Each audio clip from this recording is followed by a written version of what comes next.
Good evening and welcome to the October 20th meeting of the Westborough Planning Board. As is typical, I will read the disclaimer on virtual meetings before we begin. Pursuant to Governor Baker's March 12, 2020 order suspending certain provisions of the Open Meeting Law, General Law, Chapter 30A, Section 18, and the Governor's March 15, 2020 order imposing strict limitation on the number of people that may gather in one place, this meeting of the Westborough Planning Board will be conducted via remote participation to the greatest extent possible. Specific information and the general guidelines for remote participation by members of the public and or parties with a right and or requirement to attend this meeting can be found on the Town of Westborough's website at town.westborough.ma.us. For this meeting, members of the public who wish to watch the meeting may do so in the following manner. Members of the public wishing to participate from their remote location are encouraged to email their questions to planning@town.westborough.ma.us. No in-person attendance of the members of the public will be permitted, but every effort will be made to ensure that the public can adequately access the proceedings in real time via technological means. The meeting can be viewed on Verizon Channel 24 and Charter Channel 191 or live streamed online at westboroughtv.org. In the event that we are unable to do so despite best efforts, we will post on the Town of Westborough's website an audio or video recording transcript or other comprehensive record of proceedings as soon as possible after the meeting. So I think the first item on the agenda is Selectman Edinburgh. Alan is here to give us a presentation on the Affordable Housing Trust. Alan, if you could, I guess you have to introduce yourself for the record, but then feel free to begin. Okay, great. Well, I'm Alan Edinburgh. I'm a member of the Board of Selectmen, and I'm heading the Affordable Housing Trust Working Group. And I appreciate the invitation and the opportunity to present where we are with our work and what we're looking forward to accomplishing at special fall town meeting on November 7th and beyond. And so I do have a presentation. I'm going to move through it pretty quickly. Feel free to interject with any questions or comments you have, and then we can go from there. And so, should be no surprise to this board that concerns about housing affordability are something we hear frequently among town leaders. And in fact, taking a look back as far as 2018 in the town strategic planning effort, housing affordability and the need for diverse housing options was the #2 highest priority with the input from the community. And along those lines, back in January, the Board of Selectmen hosted an affordable housing forum where we believe for the first time brought all of the stakeholders related to housing and affordable housing into the room at the same time to discuss the issue and chart a path forward.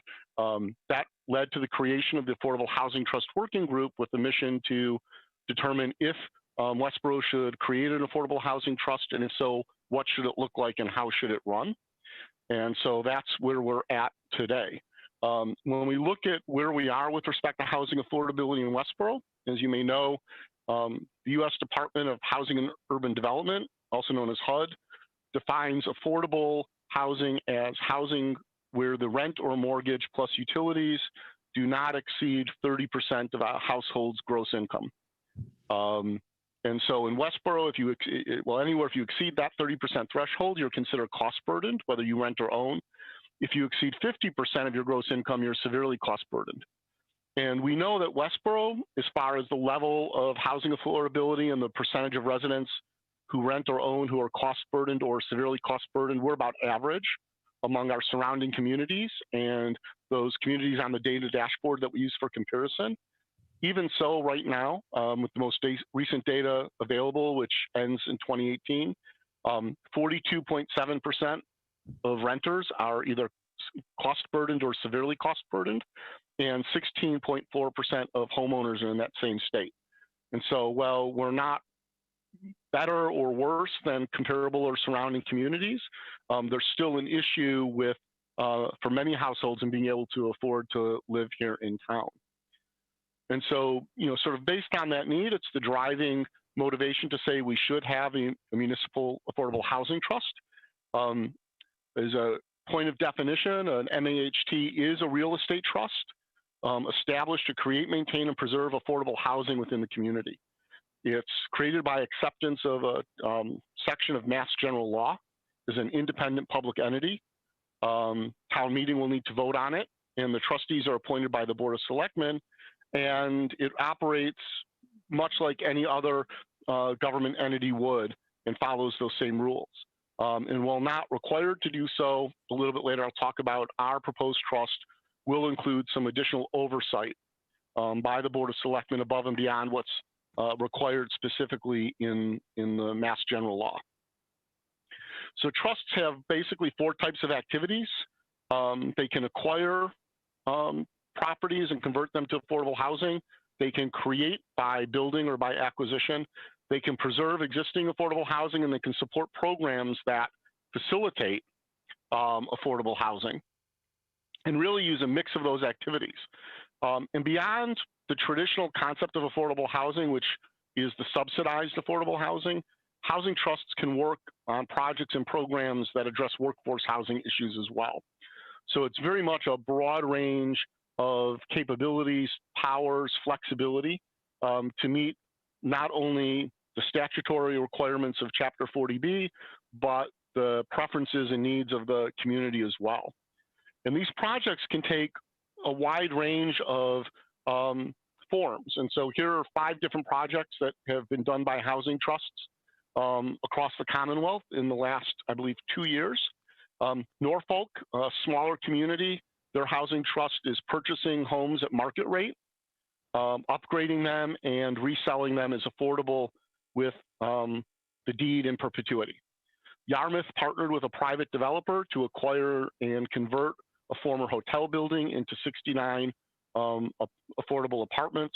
Barnstable's Affordable Housing Trust purchased an apartment complex with 124 units to run as affordable. In Norwell, they converted a former police station to 18 senior units, 62 plus. And Westport is using town-owned land and constructing 50 new affordable units. That's a mixture of subsidized and workforce housing. And so you can see there are a wide variety of types of projects that are done that we could follow to meet the needs of Westborough. So why a Westborough Affordable Housing Trust specifically? As part of our process, in addition to doing a large amount of data analysis, and I will thank my team for that, on our committee's page on the town website and our community outreach site, we have our Affordable Housing Analysis and Action Items report, which summarizes our work. Much of the data analysis is similar to what would be done for a housing production plan.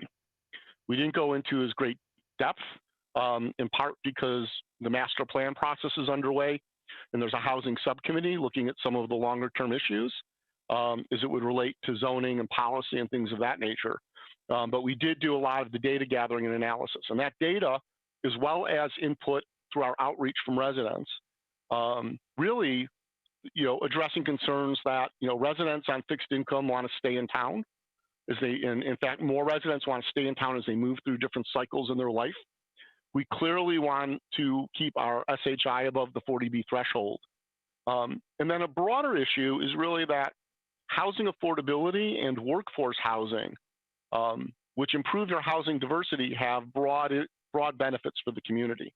There are studies now that demonstrably show that a sound program of workforce affordable housing, supports job creation, retention, and productivity, actually increases tax revenues and helps maintain property values. It improves sustainability of the communities and improves social equity, and helps reduce social inequities.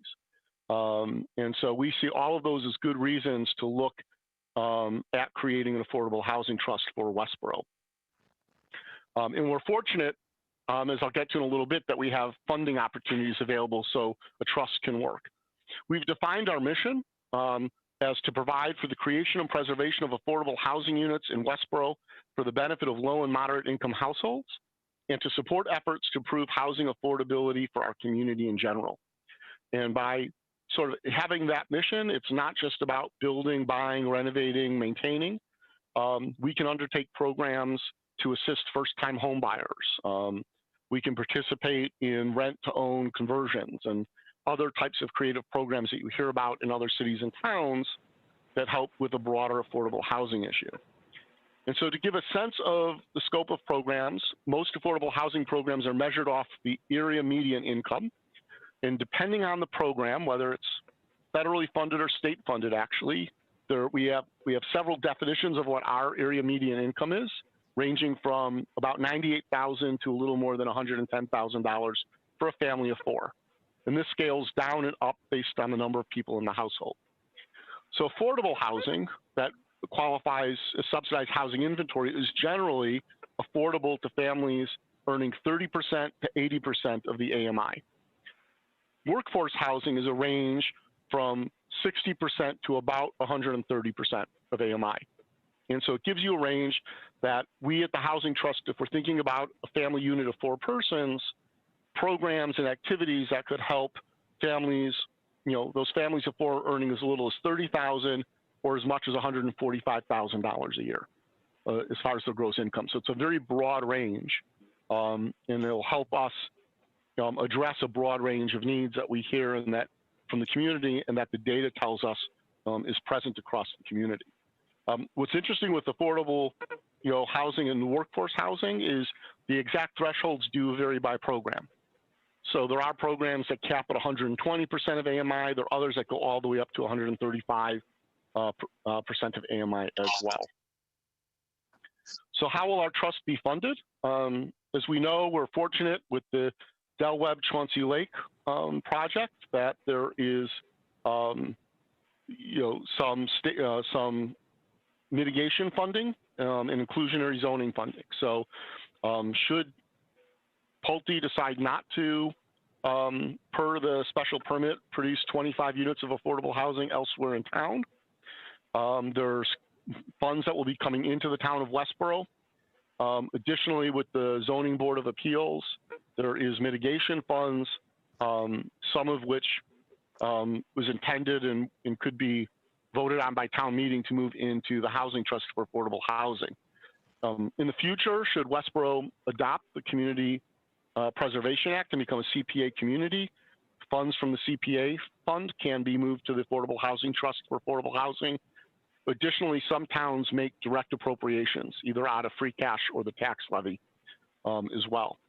Outside of votes at town meeting, trusts can accept gifts, bequests, or grants of cash or property. Trusts can undertake certain activities that generate revenue, which can help fund to make the trust self-sustaining. And the trusts do have the power to sell assets as a way of raising funds for projects or work the trust is doing. As I mentioned earlier, under Mass General Law, the Affordable Housing Trust is an independent government entity. The law does allow towns to restrict or expand the powers of the trust. We've decided to put some oversight on the trusts to restrict some of its powers in a very limited way. The goal is not to impede the trust's ability to respond to an opportunity that might come up with a limited time frame, but still provide our community with assurances that there's oversight and the funds and the activities of the trust are being properly managed. So we've set up our plan for the trust will require a vote of the selectmen in concurrence for any single transaction that commits over 50% of trust assets. And similarly, if we were going to dispose of assets of more than 50% of the trust assets, we would need that vote of concurrence. Additionally, at any point, if the trust has committed 80% or more of its assets, then any further commitment of trust assets would require a consensus vote of the Board of Selectmen. Under Massachusetts law, trusts can actually commit 100% of their assets. They can also leverage, self-leverage, and commit more than 100% of their assets. So certainly our view is that once the trust has committed 80% of the assets, it's reaching that threshold where bad decisions could result in solvency issues. We'd like concurrence of the Board of Selectmen. In addition, the trust will provide an annual report to the Board of Selectmen in the town and undergoes an independent financial and operational audit, which can be conducted in conjunction with the general audit, fiscal audit for the town itself. Knowing that there are a number of issues and concerns when we talk about affordable housing. Alan, Yes. I apologize. Do you want questions as you go or at the end? Either way, if you got a question and. It's Jim Ball. Just on that last slide, I was trying to understand the difference between the 50% and 80%. So the 50% is for any single transaction. Okay, and So then the next line says any transaction. Any transaction causes 80%. So it's if the cumulative commitment of the trust reaches 80%, then Okay. any subsequent commitment of assets would require approval. Okay. So even small projects. And it's a way of ensuring that the trust doesn't over leverage itself. Okay. So it's that trigger that goes to the 80. So it's the next transaction essentially, if all other funds are currently under commitment, that goes over the 80. Right. Okay. Right. So it's the 80% is the cumulative commitment. And it's actually worded much better in the actual bylaw and declaration of trust. Okay. It just doesn't, the good wording doesn't fit on the slide. Okay, great. Thank you. But it's there. Okay. To help ensure the community is comfortable with the operations of the trust, the working group has defined 7 guiding principles. The first is to help the town maintain the necessary subsidized housing inventory with respect to Mass General Law 40B. We're going to prioritize housing needs based on data analysis as well as community input. Sometimes perceptions aren't necessarily reality, or analysis of the data can identify needs that aren't necessarily part of the public conversation so far. So for example, in doing our data analysis, we've found that Westborough actually fits into a prototype of housing mix known as a millennial valley, meaning that the percentage of residents in their young to mid-20s is substantially lower than the state average. And that's an issue because as you look at economic development, you want the technicians working at our local pharmaceutical companies or the Amazon facility or other employers in town to be comfortable and able to live in town. And that 20 to, that low to mid 20 demographics, they tend to shop and eat locally and use local services. They tend not to put a burden on the school because they tend not to have children yet. And so from an economic development standpoint, having a balance of that age group even is there. So the data tells us that we've got a gap in housing for that demographic, even though it's not part of the public conversation, whereas we hear often, for example, about the need for more affordable housing for seniors and empty nesters. And the data, by the way, bears that out as well and confirms that's a need. So we're going to look at both data and community input. We're going to promote efforts that span the full range of affordable and workforce housing needs, leverage projects that help the sustainability of the trust. We'll consider and respect the impact of projects on town services, whether it's the impact on the school department, public safety, DPW, traffic. We want the community to understand that we're sensitive to all of those issues, and we'll consider those in selecting and pursuing projects. We'll respect and reflect the architecture and style of housing in our neighborhood, so that it's the modern concept of affordable housing is that it should be it should blend into the community, be somewhat transparent, if you will. It provides for a more stable, affordable housing system, as well as healthier communities. And finally, we'll work cooperatively with town boards, committees, and departments because there are many stakeholders. Housing itself is complex, and development of housing is complex, affordable housing even more so. And we know that cooperation is critical to our success. Looking at the data and the public input, on our outreach site, we've had over 700 people visit the site. We have well over the feedback comments number, well over 100 at this point. And we've got, I believe, 60 or so, close to 60 subscribers who have subscribed to get our periodic updates. Based on that feedback, and again, based on the data analysis, we've defined 4 priorities. Keep the SHI above the 40B threshold. I sound a little repetitive there, but it's very important. expand affordable housing options for seniors aged 62 plus, increase the availability and access to workforce housing, and preserve affordable housing units that already exist in town. And so our next steps are obviously on November 7th at fall special town meeting. There are 2 warrant articles. One is a vote to accept Mass General Law to create the trust and create a town bylaw that lets us provide for the additional oversight, and a second to provide initial funding for the trust. After which the Board of Selectmen will appoint the trustees. The actual declaration of trust then gets voted and filed, and the trust is funded, up, running, legal, and operational. As a side note, we've become aware of a couple of small projects in which the trust could potentially be involved, soon after its creation. There's some opportunities to preserve some affordable housing and some other activities. So folks who want to learn more, I'm happy to hang out and answer any questions you might have. If you haven't had an opportunity to do so, please join and visit the Westborough Affordable Housing Trust community site. The URL is up on the slide. There's also a link from our working groups page on the town website. At both of those locations, you can also find our analysis and action item report. It's a 47-page document with a lot of good data and perspective that creates the justification and the reasoning behind the creation of the trust, our guiding principles, and the initial set of priorities. On that, I'll stop the screen sharing, and I'm happy to answer any questions that people have. Alan, thanks for the time. I don't have any questions. I'm going to turn to the board to see if anyone else does. I'll just go through everyone. Jim, did you have anything else, Jim Ball? A couple quick ones, Alan. You showed the scale on the income levels for a family of 4. What about single elderly residents? Is there a different scale or application for a single family member? Yes, the scale, it's actually a 3-dimensional chart, which is where you live, which sets the Erie median income, your household income versus the number of people. So okay, for a single individual, that area median income is significantly less, okay, which creates a much lower threshold for qualification. Some programs also have asset qualifications, so cumulative net worth.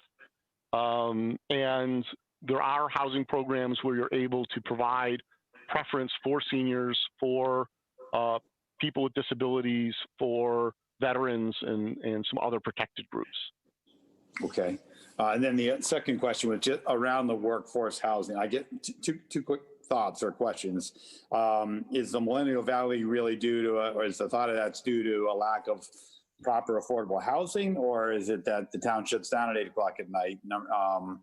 And just any expanded thoughts on workforce housing. I mean, what is that the solution to keep the young people in town, or is it potentially just a part of it? So I think there is an issue with affordable housing for people entering the workforce for the first time. Part of that, what's interesting is that among our area communities, Westborough has the highest percentage of multi-family housing and the highest percentage of apartments, one of the highest percentage of apartments. But there's such a dearth and lack of available rentals in neighboring communities that it puts a disproportionate demand on Westborough. So our rents remain relatively high. Now, we can't go out and force Shrewsbury and Southborough and Grafton to build more apartments. Right. But there is definitely a shortage of the type of housing that 20-somethings would move into. As far as would they if it was available and the town closing down, the research says it's a little bit of chicken and egg. That if you can attract that demographic into a downtown district, then you will attract businesses to serve them. Okay. At the same time, if you can get more restaurants open into the evening and the housing's available, then that demographic will move in. Okay. Thank you. So that was it, Mark. Anything else, Jim? No, you're all set? All right. Tim Paris, did you have anything? No, I don't have any questions. So I'm sorry, guys. I warned everyone that pizza delivery would show up and my dog would go nuts, and we're in the middle of that. So Hazel, did you have any questions? No, the only thing I wanted to say was that I've read the report that was written by this committee, and I commend them on the work that was done. And I really recommend that everybody take a look at it, because it really has lots of facts and figures and ideas, which I think everyone will find very useful. So really, it's very well written and readable. And I really do commend the committee on the work product they came out with. Thank you. Thank you. And Tim Kaler, did you have anything? I did. Alan, I wondered about inventory, if you have a good handle on, or if the trust has a good handle on the existing units of single family, multifamily, and apartments that are affordable in town or classified that way. Sure. Let me share my screen. I expected these types of questions. So right now, if you look at, I don't know how easy it is to see on the small screens, but Table 10, which I pulled out of our document in the lower right-hand corner, these are numbers that were originally pulled together for the Affordable Housing Forum in January and then validated as we put together this document. And so I want to thank Jim Robbins for his help with that, as well as the assessor's office. We're currently operating off the 2010 census, which has our SHI at 13.3%. The estimate for 2020, and obviously when that census is complete, we'll know for sure, but we'll have that showing at about 12.1%. And that was based on assumption that there'd be certificates of occupancy for 100 of the Del Webb Chauncey Lake units, which appears to be on track. I guess there is a chance that there'll be 150 units online, but I'm not sure exactly where they are. I know building 2 is coming along, building 3 is in progress. I don't know if it'll finish before the end of the year.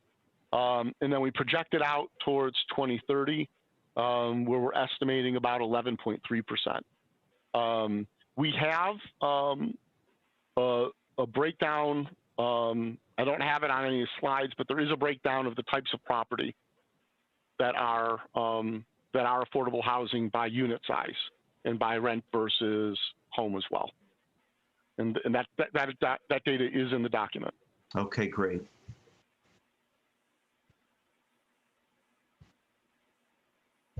Tim, you're all set? Anything else? Yes, thank you. No. Jim Robbins, did you have anything? Yeah, Alan, this is an excellent report. Nice job. I think that your committee put a lot of time into it, and I know you personally have led the way and you've become an expert in this. So thank you very much for all your work on this.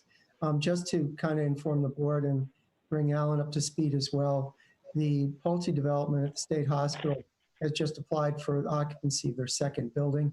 The third building foundation is in and they're beginning framing. So I don't think they'll be ready for occupancy and trigger the third payment of the third building before the end of the year, but the second payment will be forthcoming shortly.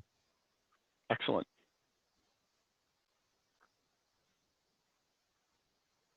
Mark, if I could add a comment, I was invited along as a member of the committee to be thrown under the bus unless you guys got unruly. And so that's the reason why I've been quiet, just in case I had to survive some kind of a rebellion. Hey, Steve, could you just introduce yourself? I know everyone knows who you are, but. Yeah, we're probably getting used to my green phone, but anyway, Steve Durrett, I'm a member of the Affordable Housing Trust Committee. Well, thanks for joining us, Steve. I appreciate the work you guys are doing. This is going to be a tremendous asset for the town, and I'm really excited to see what you guys do in the future. It sounds like near future, which is exciting. Yeah, well, it's been kind of interesting in terms of, first of all, the group, but second of all, the dedication of the group, for this thing, because none of us on the committee basically would be into this except for our interest. And obviously with with meeting on a 8 o'clock in the morning on Fridays. It's an unusual time, if you will, for a meeting, but it seems to work okay. All right, so thank you guys both again for coming in. I think that wraps up that presentation unless I don't see any other questions. So we're going to move on to the next agenda item. Is a presentation from Bob Michaud with MDM on the Route 9 corridor, Otis Street corridor study. Jim Robbins, I'm going to turn it over to you for an introduction. Thank you for having us. Okay. Thank you again. Bye-bye. Thank you, Alan. Thank you, Steve. Mr. Chairman, through you, we have Bob Michaud, who is one of the principals of MDM, Traffic Transportation Consultants. And as you know, during the 50 Otis Street redevelopment and renovation by by Amazon Robotics Division, the site plan review that was granted by the planning board required that during phase 2 development of the project, that a corridor study would be completed at the expense of the applicant, Amazon, and through their consultant, MDM Transportation. And Bob Michaud is going to present here in just a moment. But first, I just want to kind of give you an outline. I'm sure Bob will do much more of this, but just so you remember what you approved. The requirements for corridor traffic study requires that the applicant provide a background analysis of current traffic conditions that are there. The corridor being defined as the intersection of Route 9 with Otis Street to the intersection of Fisher Street with Otis Street to the intersection of Smithville Parkway and extending down Smithville Parkway to the MBTA train station and beyond to the homes at Westborough Village.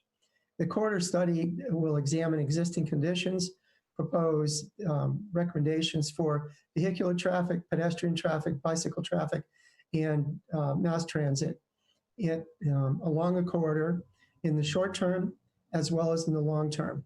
And Bob is going to elaborate more. And it's my pleasure to introduce Bob Michaud. I've known Bob for a long time. He's done a lot of work for the town and in other capacities, was the consultant on the intersection of Lyman and Route 9, and his firm has been the town's traffic consultant for a long time. This time, however, he's on the other side of the table, and we're grateful that he's there. Take it away, Bob. Thank you for that kind introduction, Jim. For the record, Robert Michaud, a principal with MDM Transportation Consultants. This quarter study that we're talking about really reflects condition number 13 of the February 18th, 2020 site plan approval. There are other conditions that relate to the project, but the topic for this evening is really just that specific condition. Jim very briefly outlined that. What I'd like to do is share screen in which I can point to the scope that was developed. So bear with me. Okay, so you should be able to see a screen that shows the Otis Street Corridor study. This is dated to today. It reflects some very minor changes that were discussed with Jim and Fred Leonardo. This scope was developed through an iterative process with Jim and other staff members at Westborough. We've met no less than 2 times on virtual meetings to discuss the nature of the corridor study and what its objectives would be, what specific scope items would be included in it. The overarching objective of this corridor study is really to identify as an end product a master plan of sorts for the corridor that looks at potential actions that can be taken by the town to address near-term, moderate-term, and longer-term transportation issues, not only vehicular, but as Jim mentioned, bicycle, pedestrian, and transit. The end result of the corridor study will be a series of conceptual plans and improvements that are categorized in that sense, near term, moderate term, and long term, along with associated costs for implementation and a ranking of the improvements. That would provide a basis for the town as development is being proposed and coming online to have very specific projects tagged to specific development entities over time. So at the board's, what I'd like to do is walk through each of the elements here very briefly so that the board understands what's included in this study. First, contains a scoping, data collection, and baseline inventory component.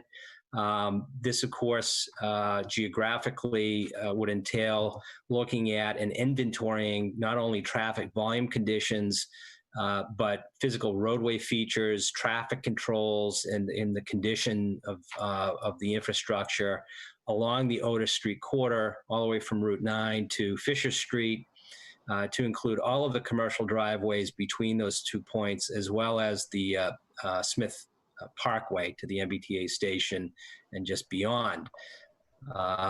We have the benefit of having conducted a traffic impact and access study pre-COVID that related to the 50 Otis Street proposal. And so some of the information that will be needed for this study already exists. It would be augmented through a series of updated counts that would be conducted as early as next week, pending approval of the scope of this board. That would also be provide a basis for looking at crash data and analysis for those same locations based on Westborough Police Department records and Mass DOT records. Conducting baseline inventories and mapping. This would be based on Mass GIS mapping basis and available town resources that could be made available through coordination with Jim and other departments. The inventories would include public transportation routes, stop schedules, sidewalks, crossings, whether or not those crossings and pedestrian amenities currently meet ADA requirements, documenting bicycle facilities, lanes, routes, and signage, conducting a thorough review of existing signal systems and the condition of the equipment, and finally, roadway geometry, marking signs, and pavement conditions. As part of the analytical part of the first task, we propose to do what we call baseline operational analysis. This would essentially be a capacity-based analysis that helps us identify areas of existing deficiency, operational deficiency, based on the collected traffic volume information and inventories above.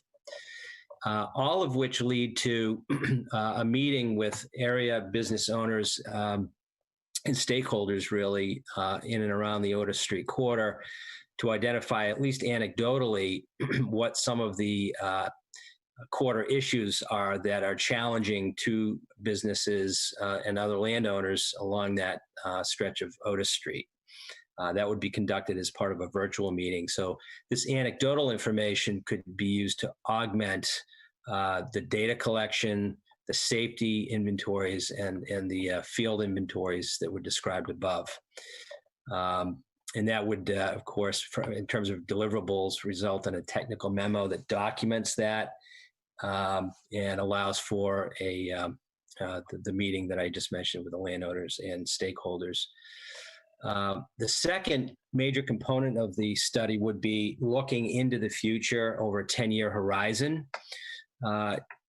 In doing that, we do understand that the town is undertaking through another consultant a master plan update that would identify the build-out potential for various parcels within Westborough, including the Otis Street corridor.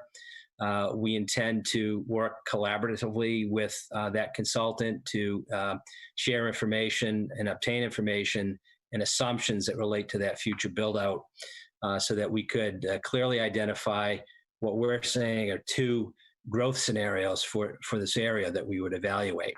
The first we call moderate growth. That would assume reoccupancy of currently underutilized commercial buildings along the Otis Street corridor. to also include any other planned or approved area projects that most recently include the 50 Otis Street project itself, to establish this moderate growth scenario. The high growth scenario takes that a step further and looks at the build out assumptions that will derive from the master plan update. That could include parcel consolidation, redevelopment of parcels along the corridor, or even nearby parcels such as Boston Hill, that cumulatively in the longer term could result in a substantially higher level of growth for the community that impacts the Otis Street corridor. That would lead to producing future year traffic volume networks or projections based on those build-out assumptions, and operational analyses using appropriate software so that we can identify any constraints, operational constraints that might arise based on existing infrastructure and those growth assumptions.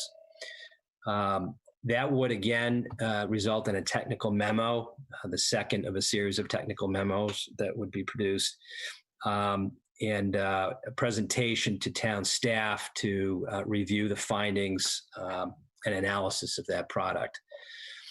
The third component is where we start to get into identifying actions that could be taking place for near-term, moderate, and longer-term scenarios. First, with the production of what we call baseline corridor plans. These would be baseline maps that identify the physical layout of roadways, sidewalks, and other features in and around the Otis Street corridor, including any major above-grade appurtenances. That base mapping would be developed through a combination of GIS basis, limited field tape survey, as well as available plans from the town through its engineering department or Public Works. Having developed that, we can then begin to develop exhibits that show specific actions or improvements for first the near-term improvement recommendations. These would be things that address identified operational deficiencies, repair or upgrade needs, needs for improving bicycle, pedestrian, or transit connections, et cetera. And that could include a wide variety of actions, anything from restriping to creating ADA compliant crossings, remarking, signal timing adjustments, repair, et cetera. Under the moderate growth improvement recommendations, that would most likely result in a series of more advanced recommendations or improvements that could include roadway widening, lane extensions, new traffic signals, signal timing or phasing modifications, as well as what we call non-structural improvement elements. Those would be transportation demand management actions or policies or programs that could be brought to bear as development occurs to try to mitigate or reduce the amount of single occupant vehicles that might be the otherwise used mode of choice. In the high growth scenario, we then look at the longer term growth potential and the higher growth potential to include the build out assumptions in the town's master plan update. That again would result in a series of additional structural and non-structural recommendations that would be annotated from that base plan that was developed in the first task under this element. The deliverables would be 3 separate plans, near, moderate, and high growth scenarios. And that in turn would lead to a task 4 in which we, having identified specific improvements, would develop order of magnitude construction cost estimates and as importantly, a prioritization of how those specific mitigative actions could be prioritized. Which ones are low-hanging fruit, so to speak, lower cost, easily implementable, versus those that might be longer-term, higher cost actions that perhaps would be subject to state or federal funding assistance in combination with private investment. 4.1 is nothing more than the ranking and prioritization process that relates to that. This is something that was specifically requested by Jim Robbins. I think it's an excellent tool that could be applied as individual projects and development entities come before the town to be able to point to very specific actions that they could undertake to create the appropriate infrastructure to support their development and be consistent with the longer term objectives of the quarter. That would be all packaged as part of a final quarter study submittal report, if you will, which would lead to a meeting to town and or public folks to review all of the findings and outcomes of the study itself.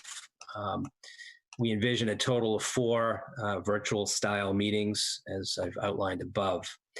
And there are a series of things that we would look to the town to provide through a collaborative process. I mentioned the base roadway mapping, police crash records, growth assumptions from the master plan update, and any other information that might be prepared as part of other ongoing studies that the town is undertaking with other entities. For instance, complete streets design initiatives that are being evaluated by other consultants. Scheduling for this is really done on a task-by-task basis in essentially 6-week chunks of time. The overall schedule for this we anticipate to be roughly 6 months. That's not a set rule necessarily. It depends on to what degree we receive information in a timely way. We know that there are certain aspects of the quarter study that we can control the timeline on better than others, but we feel comfortable that over a 6-month period of time that we will land at a point where we can present the final findings of the quarter study and have the study serve as a useful tool to the town. The invoicing for this will be paid by Atlantic Westborough Realty LLC. They're the entity that is developing the 50 Otis Street property. We do understand that the copies of any invoicing that would go to Atlantic for processing in accordance with this scope would be copied to the town for purposes of providing appropriate notice of progress and work completed relative to that scope. Compensation is consistent with Condition 13 requirements. We've actually tailored the scope so that it fits the $75,000 allocation that's obligated under the condition. I've broken that down into fairly fine level of detail here. It is inclusive of all anticipated expenses that run with the quarter study. And I will say that there is some interface or relationship between this quarter study effort and other studies that are ongoing by our firm in this area, one of which is another condition of February 18th, 2020, and it is condition number 12. It's entitled Road Safety Audit. We're currently engaged in preparing a road safety audit for the Route 9 at Otis Street intersection. That is a Mass DOT driven process, and we've been working collaboratively with the town to secure the appropriate safety information that we can use to get to the next step of that study, which is to have a field review, participation by various town departments and looking at the safety characteristics of that intersection and to identifying near, moderate, and longer term safety related improvements that would come to bear at that location. That data that's being produced for that location would also be used to augment this quarter study. So there'll be some consistency in both the data and the ultimate findings and recommendations of both the RSA and the quarter study. So with that, I am glad to answer any specific questions that the board might have at this time.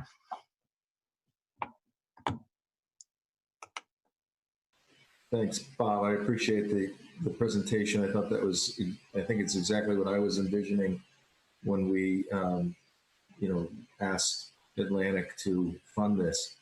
I do have a couple of questions, but I'll turn to the board first to see if they have anything. Tim Ferris, do you have anything? No, it all seems pretty comprehensive. I'd just like to ask Bob if I could be on the email list for the road safety audit.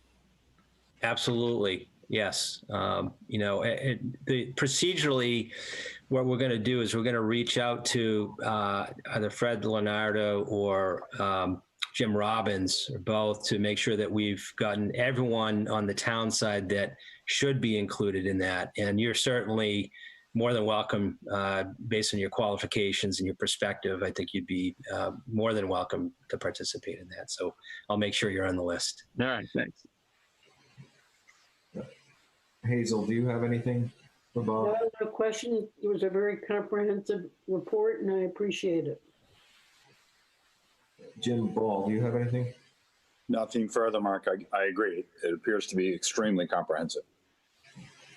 Tim, Kayla, anything? No questions from me, Mark. Thank you, Bob. Thank you. So I do have two questions. One is related to the data collection, which I understand is a 6-week period starting next week. So that'll take you through Thanksgiving, which is a pretty high volume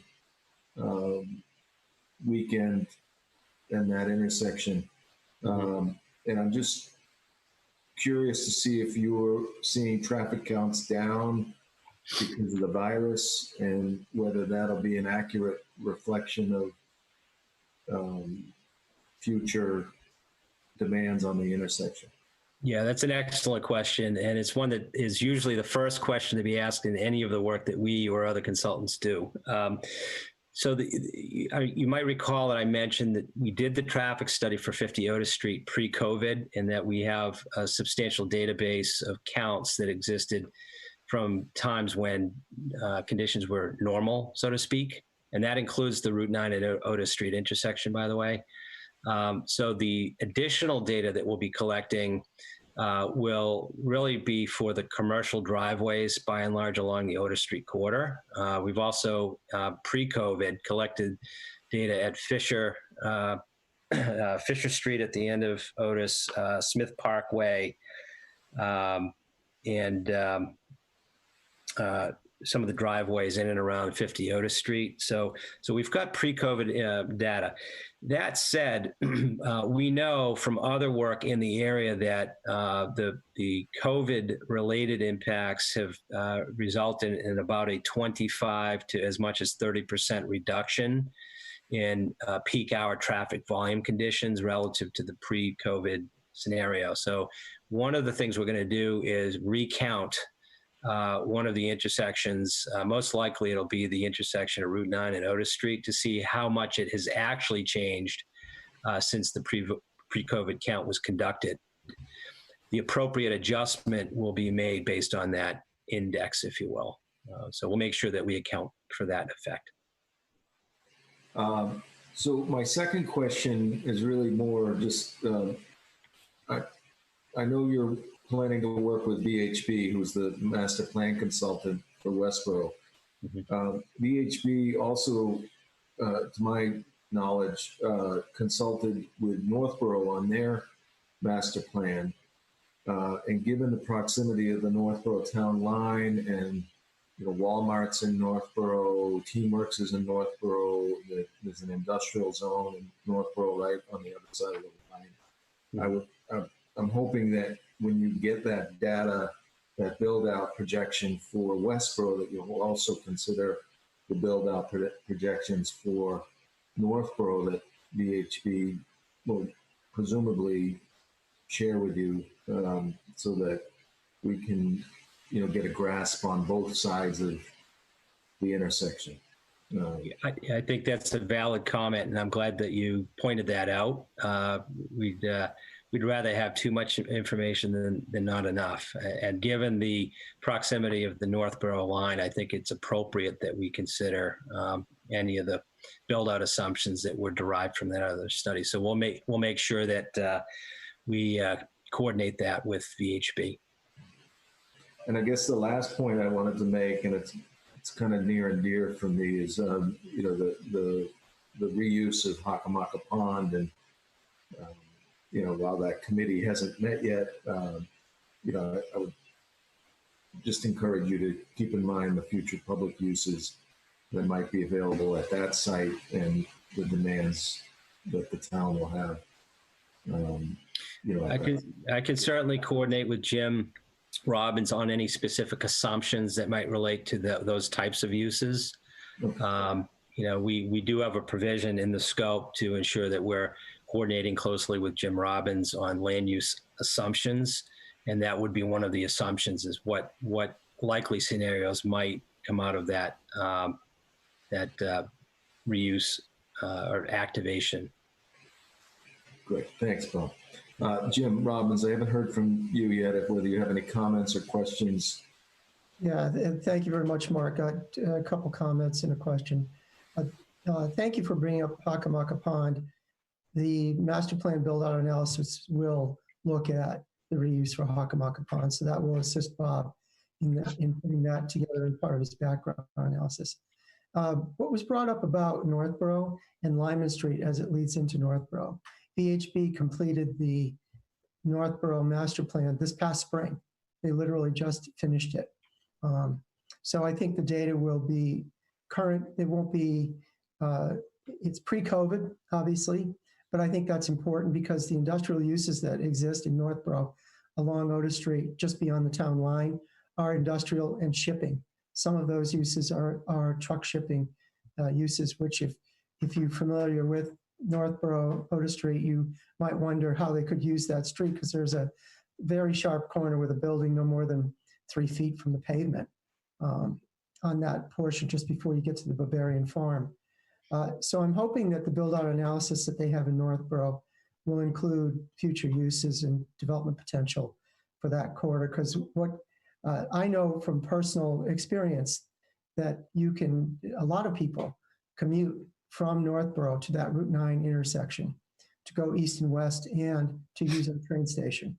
So they go straight across the intersection to the Westborough train station. Obviously, that's all changed during COVID, but post-COVID, the usage may go back up unless we plan for alternate forms of transportation, which again is part of our master plan. The transportation group, the sustainability group, we're looking at those options. So those will all be good background things, I think, for your analysis, Bob. So I will certainly assist you with VHB and work with the Northborough town planner to get that data. Great, thank you.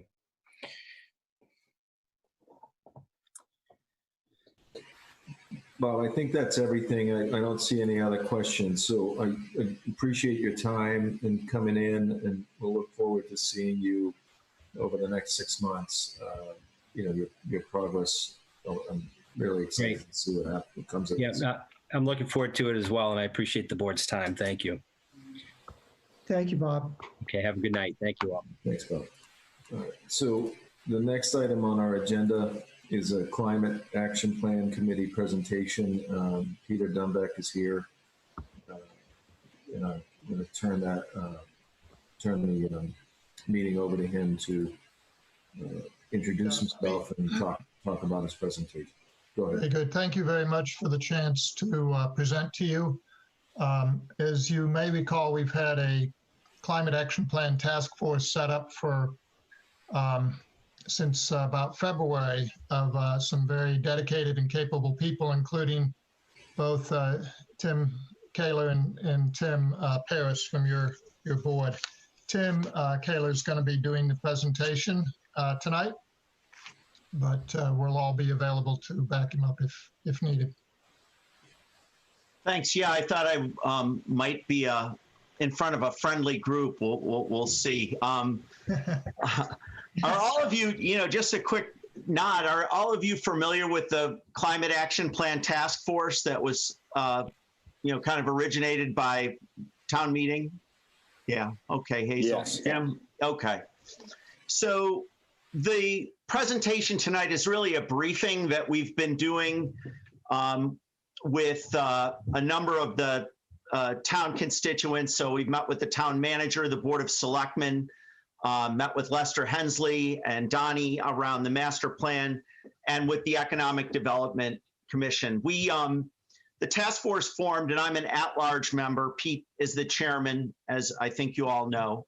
We began meeting in February and have made a lot of progress to this point, and began meeting with everyone in town about a month ago in an effort to brief everyone on status and to get some feedback, apprise you of the direction en route to delivering a straw man plan to town meeting next March. So this is really a chance to get your feedback, show you what we've produced so far, and get your feedback on where we're at. And as you know, Tim Paris is a colleague as well on the Climate Action Plan Task Force. So with that, I'm going to jump in.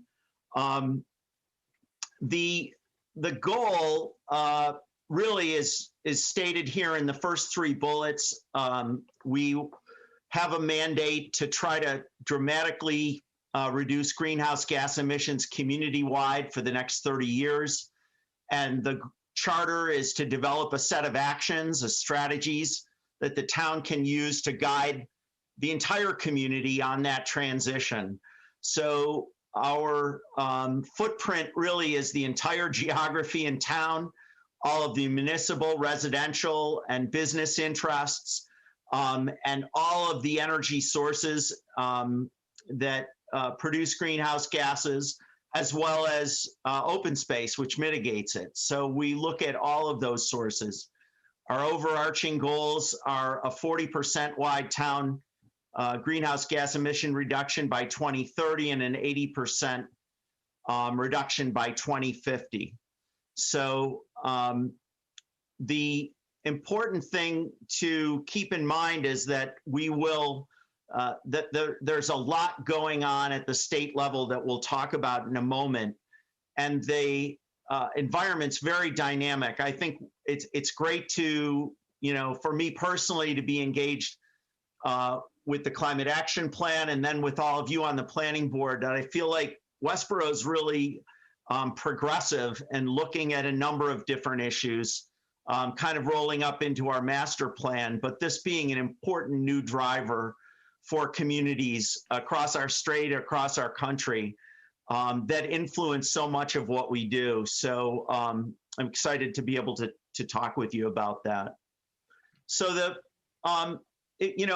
first thing is inspect what you expect. So we've started, one of the things we've accomplished is to produce a greenhouse gas inventory. And just for a minute on the context for it, we're using a tool developed by the Metropolitan Area Planning Council for the municipalities that they cover closer to Boston. And their standards are based on a global standard for measuring greenhouse gas emissions that standardize the sectors that you see in this chart along the left of transportation, building and heating, electricity, and then waste, land, and other sector. And then all of the energy that, as I said, mitigating factors and greenhouse gas producing structures, transportation, building, anything that is generating greenhouse gases. So the big takeaways from this chart, you can see that we've got a majority of our greenhouse gases coming in 4 areas: electricity consumption in our commercial, industrial, and manufacturing sector. I think that was a bit of a surprise for us. The consumption of fossil fuels, so that would include electricity and propane, natural gas, and oil in the commercial, industrial, and manufacturing sector in our building structures, residential buildings, and then in transportation, really that's all measured by vehicles. So cars and trucks used by the community. And those are the 4 categories that then we've used to really develop the goals for reduction and targeting strategies which are going to have the biggest impact on those 4 goals. So let me pause there and see if anyone has any questions about the data. This was based on, I should have said at the top, a 2017 baseline. And the benefit of working with MAPC is that they're getting data fed by the state in all of these categories. So there's a standardization in this tool and in the data sources, which will allow us to measure our work with other towns in the state and help to drive things forward. But any questions on the measurement tool? Okay. The only comment I have, Tim, is I think you could pop it into slideshow mode. Make the slides a little bigger. Oh, is it not right now? Okay. The shared screen is not. Oh, is it? Okay. Let me see.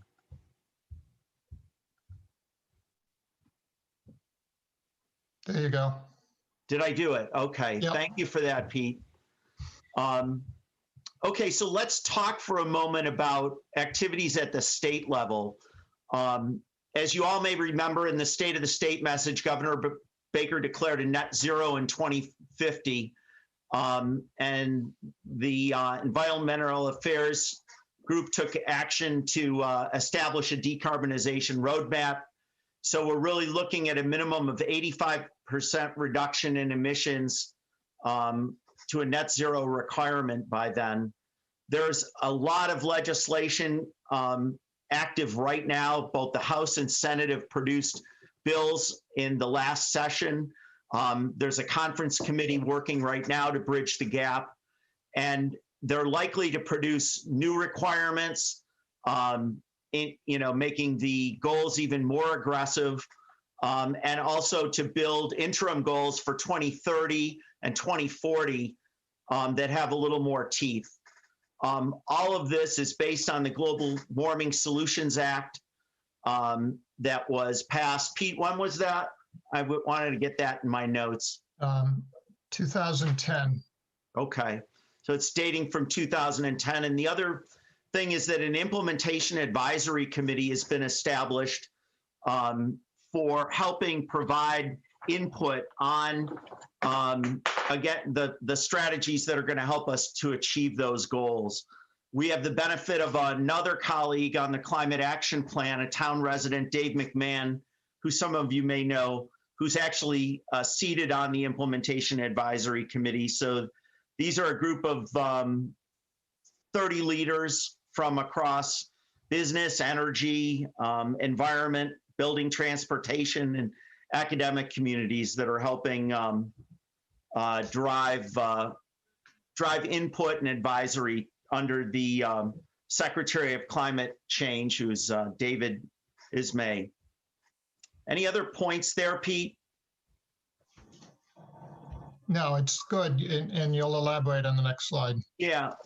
So the key metrics, a couple that we want to call out here for buildings, transportation, and electricity, these really fit, I shouldn't say fit, but they align with what we're noting in our greenhouse gas inventory are the big areas of emission for Westborough. So the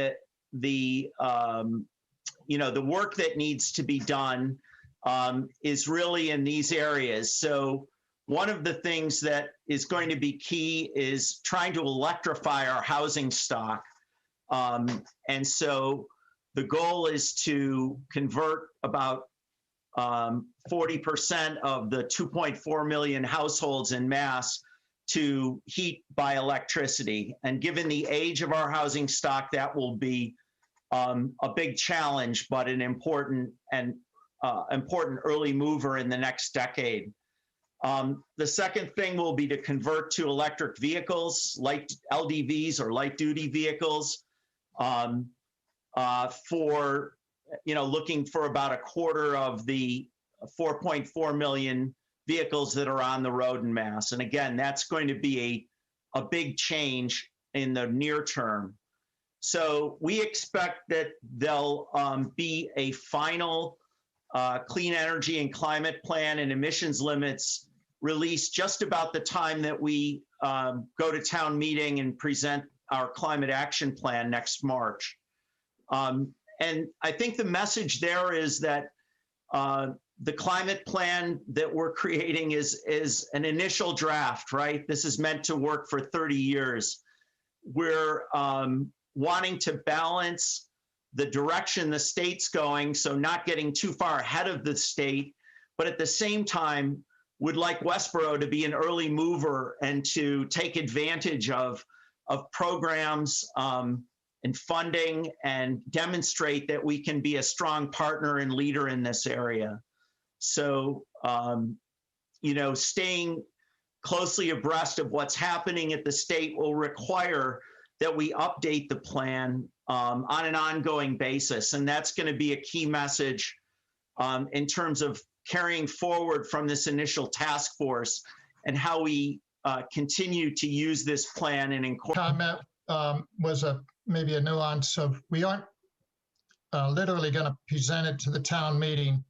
We're going to present it to the town Board of Selectmen and gain approval by town meeting time and publish it and make it available at town meeting for residents and viewers. So any questions from the audience here? Okay. I'll move on then and shift into an overview of the plan itself. So we're structuring everything in kind of a consistent way along some of the sectors that we mentioned. So the overall goal is net zero by 2050. We're looking at those interim goals, 2030 and 2040, and helping ground our goals such that our strategies and the reduction actually helps us hit those milestones. You may remember from the greenhouse gas, we break things down in a consistent way: land waste and other sector goals, building, heating and cooling, transportation, and electricity. And then under the goals for greenhouse gas emissions in each of those areas, we've identified strategies which will help us to get there.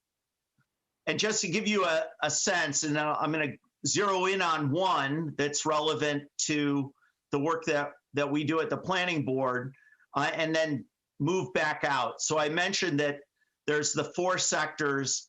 One of the goals that we have identified is to eliminate fossil fuel sources for heating and cooling environments in at least 20% of our buildings by 2030. So that's consistent, if you may recall, with what the state is driving toward as well with heat pumps. So the electrification of new buildings and the conversion of existing buildings. And then beneath that is a variety of strategies. The first, you know, taking advantage of state level programs. So the Heat Smart program is one there to help in this conversion. The second will be to identify, you know, the commercial and industrial oil and gas customers right now, with outreach to them on ways to promote conversion to ground source heat pumps. Looking at electrification and deep energy efficiency for new and major renovations of municipal buildings. And then, you know, close to us, looking at net zero goal, building code changes that will require electrification and deep energy efficiency. So we're going to want to stay abreast of those legislative changes and then be in a position to take advantage of those by enacting local policies that move us in that direction, and ultimately looking to try to eliminate fossil fuels from heating and cooling in any of our structures over time. So that's an individual goal. If I back out and just show you all of the sectors, and we do have a 5th added here for staffing awareness and advocacy, which go to the management of the plan and the implementation of it, the outreach in town, and the overall governance.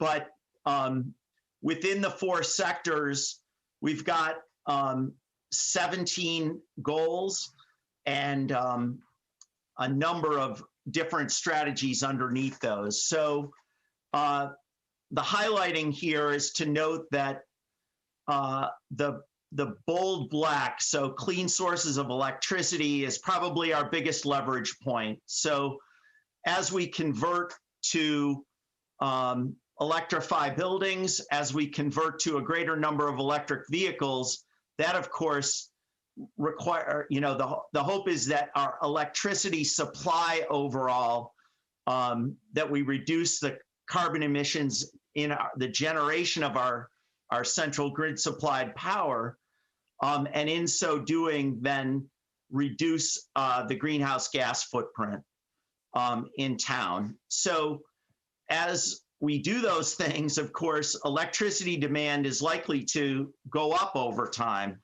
And so staying in close alignment with National Grid for planning of infrastructure development, and I think being advocates to pressure them to reduce their dependence on greenhouse gas or on carbon produced electricity is going to be really important. We've talked about electrification in our building structures. Energy efficiency is an important one there. And then in terms of electric vehicles, converting from our gas-powered vehicles to electric vehicles. So that's the high-level look at our sector goals. The ones, as I mentioned, the three in the black bold are the ones with the greatest impact on greenhouse gases. So any questions so far? The detail on all of this is provide a link at the end to, we have the Climate Action Plan Task Force is up on the town website under boards and commissions now. And there's an appendix that basically shows all of the goals and all of the strategies under each of those. So Pete, anything else to say about the broad sector goals? No, I think you hit the high points, and looking forward to the discussion. Okay. So the other one I wanted to highlight for all of us in the building, heating and cooling sector was just the notion that we'll be looking, I think at the planning board, while we may not implement, we'll certainly be recommending changes in bylaw or the adoption of state regulations. And one of the ones that we think is important as a predicate is energy use disclosure across municipal, commercial, industrial, and ultimately in residential. So the strategy that you see below here, is our suggestion or recommendation. And it will be up to the town to determine whether or not we enact these things. And I think the planning board's influence to recommend, some of these strategies that are appropriate will be important. So energy use disclosure, we know, is an important incentive. It's another thing, inspect what you expect. So if we have a level playing field at the time when people are buying and selling homes, they have the ability to look at the energy efficiency in a particular building, and that can be a competitive drive for the current owners to look at improving energy efficiency or consider making investments in electrification on a more aggressive basis than they might otherwise. So I just called that out as one of the things. Now, in and of itself, it might not reduce, it doesn't reduce any greenhouse gas emissions, but as a predicate, if you will, it's an important thing to make visible the efficiency of our housing stock and our commercial and industrial building stock. So with that, let me open it up to questions What questions do you have about where we are? I have a question. Sure. Through the chair. Tim, can you go back to about 3 slides where you showed the greatest impact? All right, there you go. Thank you. No, right there, yeah. So transportation, public transportation. I think public transportation is being hurt, obviously, by the virus. People don't want to ride share, whether it's sitting on a train, a bus, riding even in a demand responsive cab like Uber or Via that we have locally. And I think that if those are electric sources, like if you had an electric car that was providing the ride, if you had an electrified bus, and many of the buses in Boston are electrified, if you had electric trains, and most of our trains are electric, as you know, the subway trains are all electric. Can that become, in the sector goals, can public transportation become another source of electric travel in your goal? I mean, if we wish to promote electrified transportation and we lobbied for sole electric public vehicles, then I think you could significantly change your attainment timeline of achieving your goal, particularly urban areas. And we're trying it in Westborough. And our commuter train was oversubscribed for years until the virus. So I could comment on that, Tim, if you'd like. Sure. So I think the goals as we're discussing are very Westborough centric. Mm-hmm. Certainly if this was Boston and Cambridge and so forth, the discussion would be quite different in regard to public transportation versus personal vehicle. And as you know from the master plan VHB data, the ratio of people that use public transportation versus personal vehicle for commuting is hugely in the personal vehicle side. So I'm a big believer that public transportation is a great service. I think electrifying the public transportation would be beneficial for many dimensions, including the climate, as well as the particulate emissions and the other pollutions that come from diesels and stuff.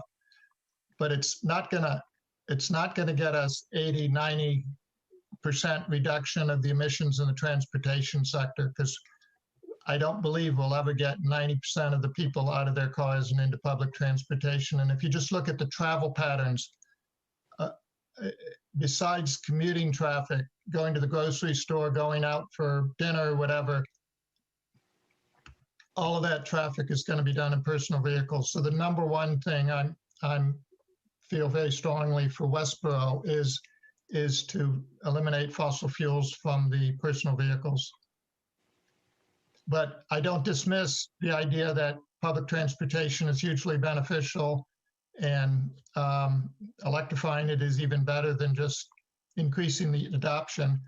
One of our kind of the fine print goals we have is doubling the public transportation in Westborough in the next 10 years.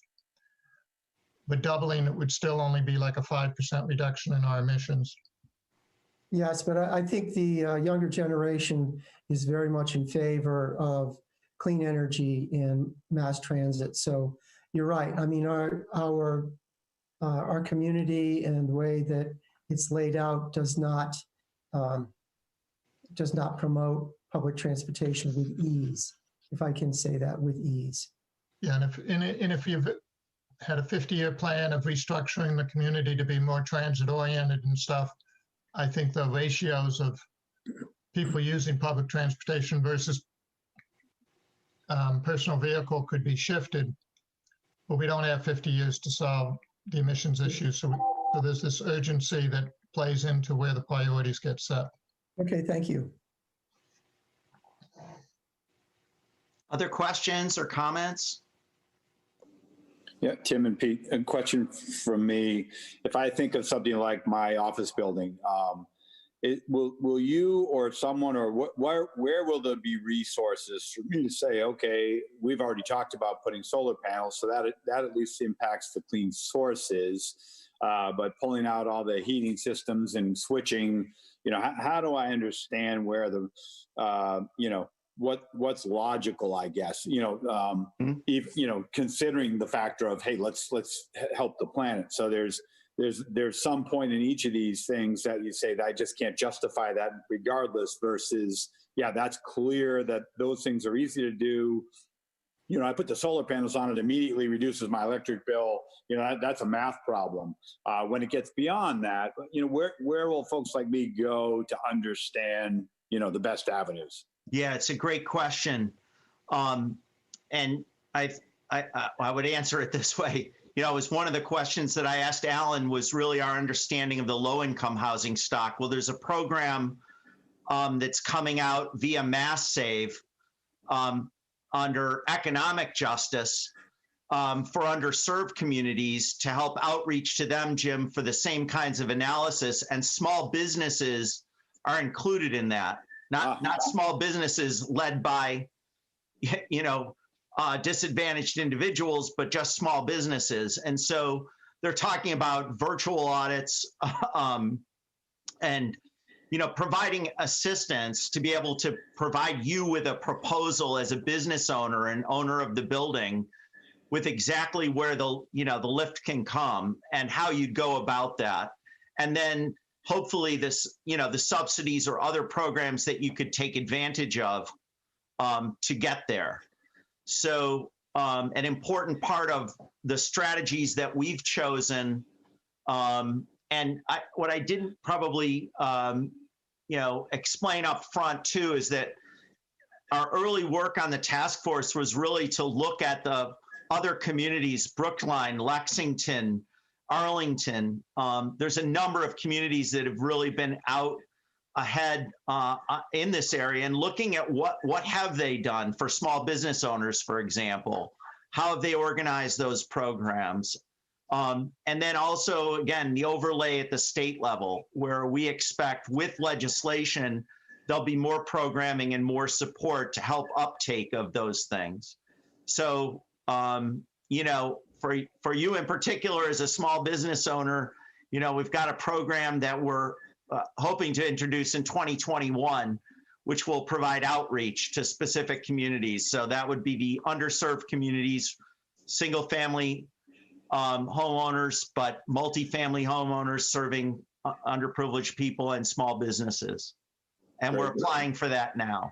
So I think it all goes, it's great to present people with that goal, but what are we doing to help people understand the economic reality of what options they have? And the date of our housing stock or the age of our housing stock is also something that I think, new technologies we're seeing come along, new ways to insulate, ways to renovate, all of those things will play a role in helping us reach this goal. Nothing's static, right? It's a very dynamic environment. Legislatively, in terms of the technologies that are being applied, and in terms of the options. And I think our goal in our community is to make sure that we're reaching, the decisions you make as a small business owner are very different from somebody that's managing a huge apartment building, right? Or a multifamily, or, an Olympus or a Cumberland Farms. So it's making sure that I think we can do whatever we can as a town to help with specific outreach to those sub-segments, if you will, of the different parts of town or communities in town with the specific programs that will be helpful to them and making sure that we're driving that forward in the plan.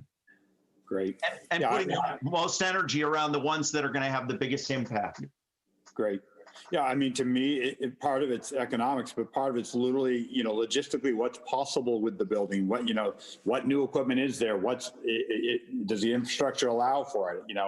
Those are all questions, because I think many of us it's not all about the economics if we care about the environment. It's partly, certainly, but it's also just what's even available and how do we get there? So those, I think, are going to be really important things to provide.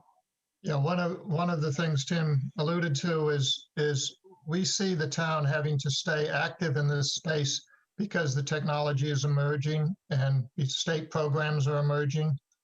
And we, the town governance of this plan, can be proactive in bringing this to the businesses and residents in town, bringing information and programs and opportunities, because these changes are going to be happening to us over the next 10 to 20 years. And that information can give us power and opportunity to be proactive in that. Great. Any other questions for Tim or Pete? Anyone else?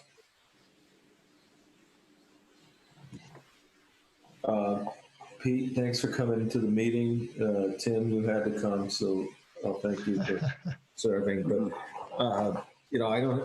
Jim basically asked the same question I had, but for a residential consumer of energy, and I think you answered that as well. So I'm going to move on and hope to hear more about this effort in the next. Hope I may still be on the planning board in 2050, so we'll see.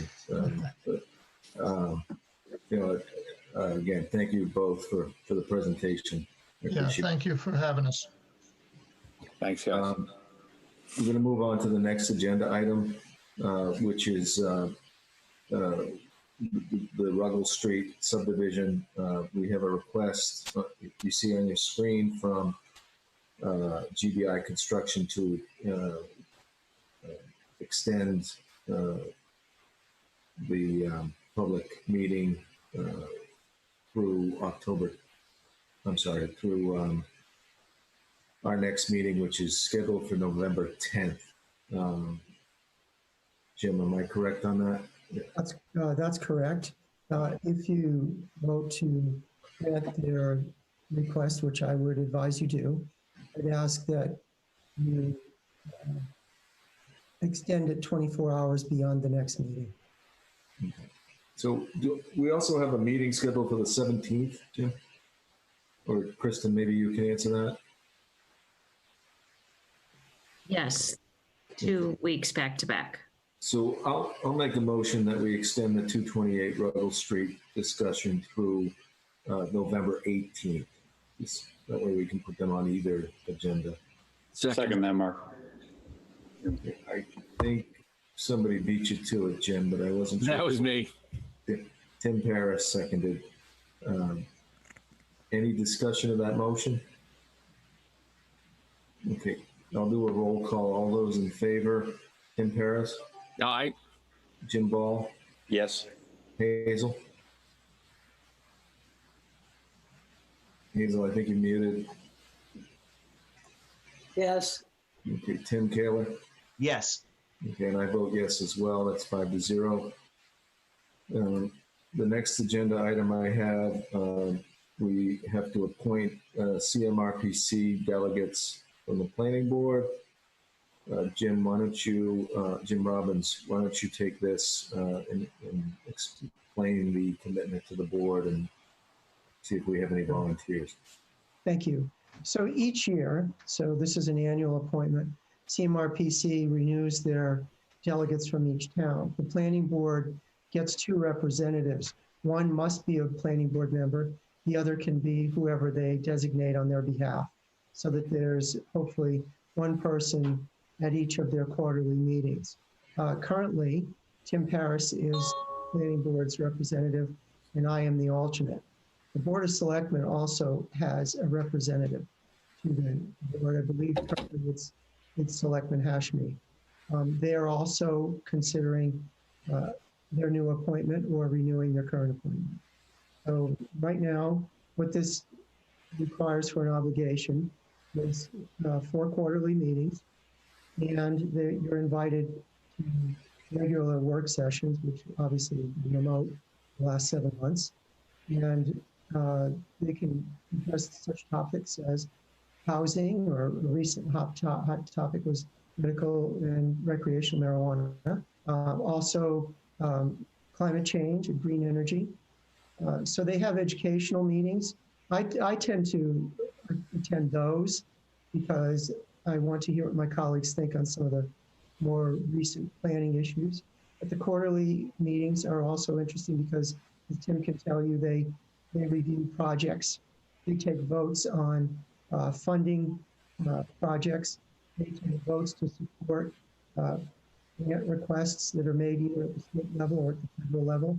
They have, they consider the TIP, which is the Tenant Transportation Improvement Program, each year, and make recommendations to the state regarding projects that are in our region, the Central Mass region.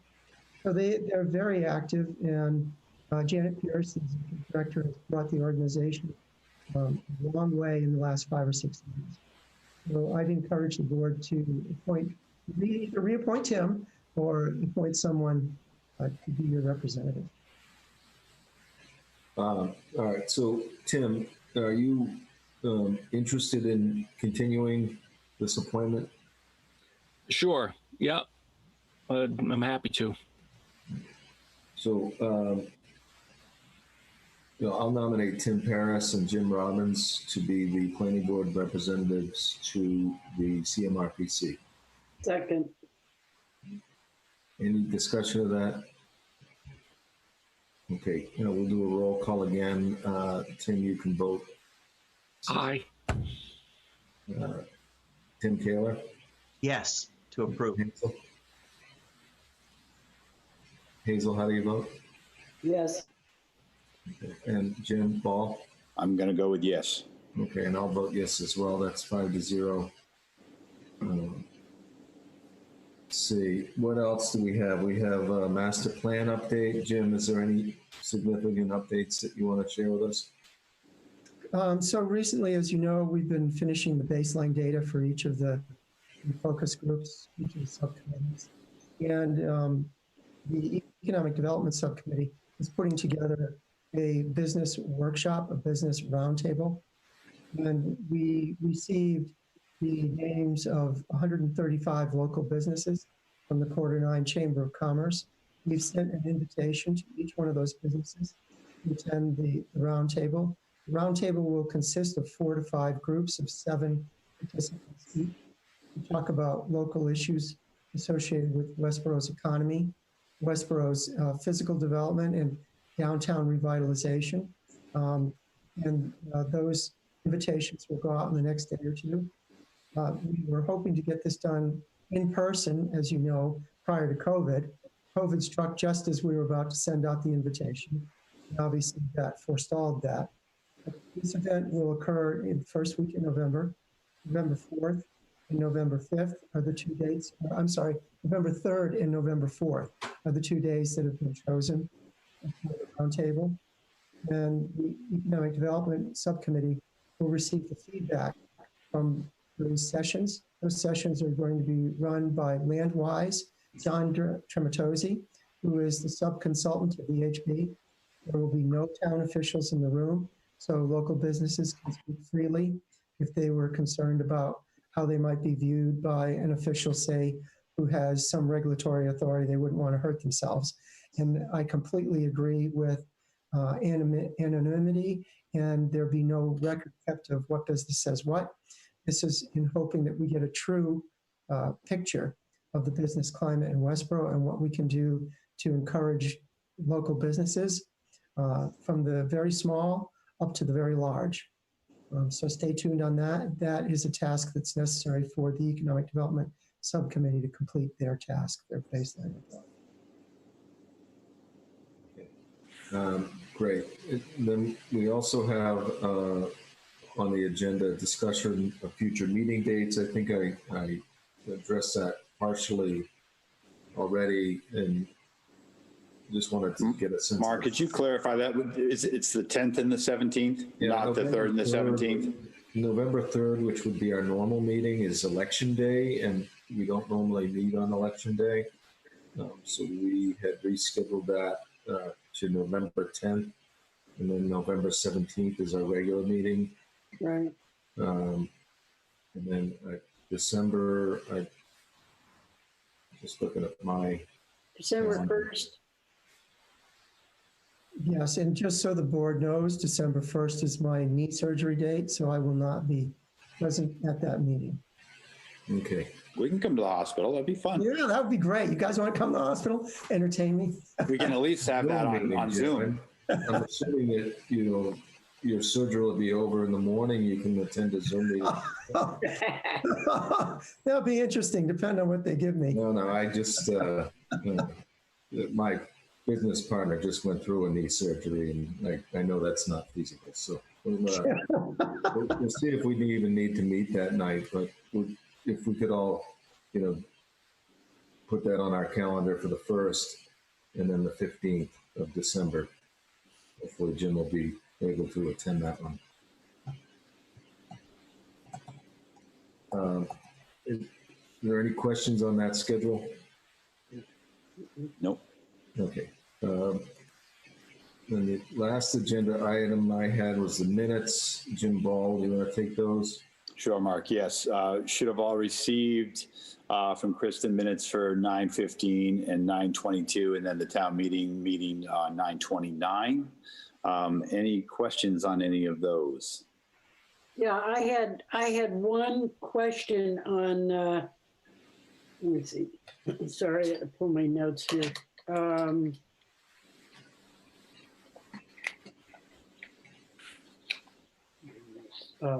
On the, Kristen, on the 15th, on page 4, page 4, under the discussion of the foundation releases for village comments, you said Chairman Haley suggested we release the lots. I don't think he was there.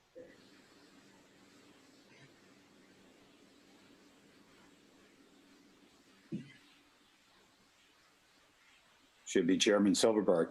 Right? I would assume so. Can't believe I missed that. Good catch there. All right. All right, thank you. I'll change All right, that. with that, any other comments? Otherwise, I would move approval with that one correction on the 15th meetings brought to our attention by Hazel. Second. We'll do a roll call again. All those in favor, Jim? I'm sorry, Yes. any discussion of the motion? Any other issues with the motion? Okay, we'll do the roll call then. Jim Ball? Yes. Hazel? Yes. Tim Paris? Yes. Tim Kaler? Yes. And I'll vote yes as well. That's 5-0 to approve those minutes. I neglected in my discussion of future meeting dates. We'll be posting a meeting for town meeting, which is actually our next meeting on November 7th. Kristen, I think you should post that for 9:30. Okay. Jim Robbins, that should be enough time. And at that meeting, we'll discuss any town meeting articles that we want to vote, whether to support or, I think we heard a presentation on the Affordable Housing Trust tonight. So we'll take a vote at that meeting on whether we want to support that article or those two articles. And then Jim Robbins will, I think there's at least one other article we may want to weigh in on, the community development department and the changes that the town is proposing there. So I think because those weren't on the agenda tonight, we'll put those on an agenda for 9:30 a.m. The day of town meeting and discuss those and vote. Unless there's any disagreement to that, I'm hoping we can get a quorum at least to town meeting. So the procedure for town meeting will be very similar to what we had in the summer. It'll be at the high school, beginning at 10 a.m. So the planning board's meeting should be posted for 9:30 if you wish to vote to support the Affordable Housing Trust or any other of the warrant articles. Okay. So Kristen, can you post those and put an agenda out for that? Sure. Okay, great. Any other business, Jim Robbins, anything else?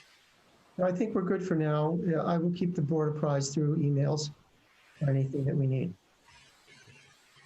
Anyone else? Okay. Nothing, Mark. I'll make a motion to adjourn. Second that. I think Hazel beat you to it again. She did. She was too quick for me. Yeah, we gotta speed you up. I'm slowing down by the minute, I can promise you that. All those in favor of speak now or forever hold your peace. Yes, sir. Aye. Aye. Hey, All right. Good night, everyone. Thank you Good so night. much. Good night. thank you. Good night.